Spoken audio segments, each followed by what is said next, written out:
Hello dear students, जैसे कि मैं आपको ऑलरेडी बता चुका हूँ कि आज के कंपटीशन के टाइम में आपके पास एक ऐसी स्ट्रेटेजी होनी चाहिए जो वेरिएबल हो, टाइम की डिमांड के अकॉर्डिंग आप उसमें वेरिएशंस ला सको। तो जैसे कि अभी आईबीपीएस आरआरबी का प्री का एग्जाम आ चुका है, तो यहाँ पे आपको अपनी स्टडी जो आपकी स्ट्रेटेजी है उसमें थोड़ा सा वेरिएशन करना पड़ेगा। ज़्यादा कुछ नहीं करना, बिल्कुल सिंपल सा फंडा है। जिस टाइम पर आपका रियल एग्जाम है उसी टाइम पर आपको डेली एक मॉक टेस्ट करना है। देखो, एक चीज़ मैं आप लोगों को क्लियर कर दूं, स्टूडेंट्स के माइंड में ये होता है कि हमारी जो प्रिपरेशन है वो शानदार वाली होनी चाहिए, हमारे हर एक कॉन्सेप्ट क्लियर होने चाहिए, तगड़े वाली हमारी प्रैक्टिस होनी चाहिए।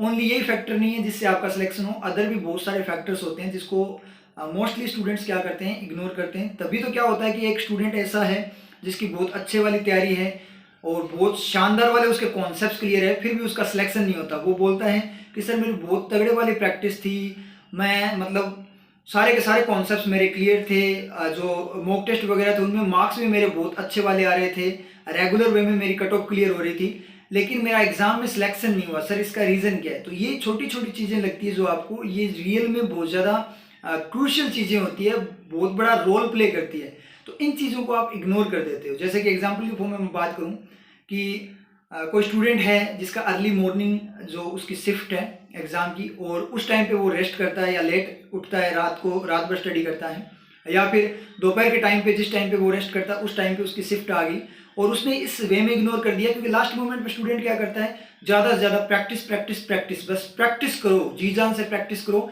और मैक्सिमम बोला भी आप लोगों को यही जाता है, मैक्सिमम टीचर्स यही बोलते हैं कि लास्ट मोमेंट पे आप क्या करो, ज़्यादा से ज़्यादा प्रैक्टिस करो आपका सिलेक्शन अगर आपको चाहिए, श्योर सिलेक्शन करवाना है तो।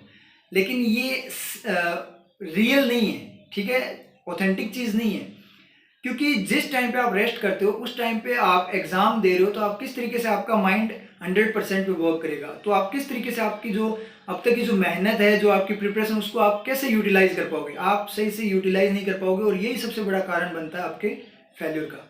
तो आप लोगों ने क्या करना है, जिस पॉइंट पे आपका एग्जाम है, जिस टाइम पे आपका एग्जाम है उसी टाइम पे आपको डेली मॉक टेस्ट करना है, फिर उसका कंप्लीट एनालिसिस तो करना ही है। उसके बाद में आपको क्या करना है, मैथ्स के लिए आपको क्या करना है, आपको ज़्यादा से ज़्यादा प्रैक्टिस करनी है।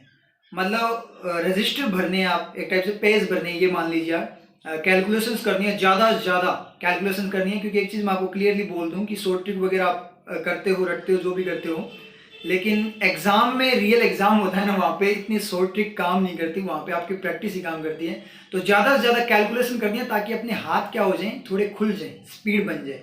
ऐसा ही आपको रीजनिंग में करना है, पजल वगैरह में आपको क्या करना है, ज़्यादा से ज़्यादा प्रैक्टिस करनी है। तो आपके कॉन्सेप्ट्स क्या रहे हैं, जो कि आपके बने हुए कॉन्सेप्ट वो क्लियर रहे हैं आपके, ठीक है। किस तरीके से अपने को टैकल करना, स्पीड में किस तरीके से टैकल करना है, एक्यूरेसी के साथ, समझ में आ रही चीज़? तो इस तरीके से आप लोगों को प्रैक्टिस करनी है। एक चीज़ और ध्यान रखना आप लोग, कोई भी नया एक्सपेरिमेंट बिल्कुल भी मत करना। इस टाइम पे एक्सपेरिमेंट नहीं किया जाता। अब तक की जो आपने स्ट्रेटजी फॉलो की है, जो आपने अलग अलग एक्सपेरिमेंट करके जो एक स्ट्रेटजी आपने निकाली है उसी को फॉलो करना है।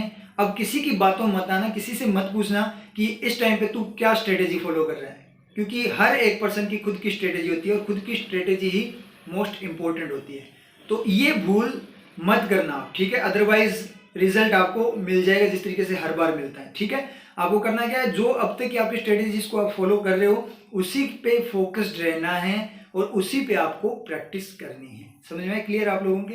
तो इस तरीके से आपको क्या करनी है, लास्ट मोमेंट है उसका अच्छे से यूटिलाइज करना है, सिलेक्शन आपका श्योर है, ठीक है। जो मैंने बताया उन गलतियों को मत करना और नेगेटिव कुछ भी नहीं सोचना इस पॉइंट पे। आपको कुछ भी कि नहीं होगा तो क्या होगा, इस तरीके से कुछ नहीं सोचना, बिल्कुल रिलैक्स होके गेम की तरह कि खेल खेलने जा रहे हैं, मस्त हो गया एग्जाम देना।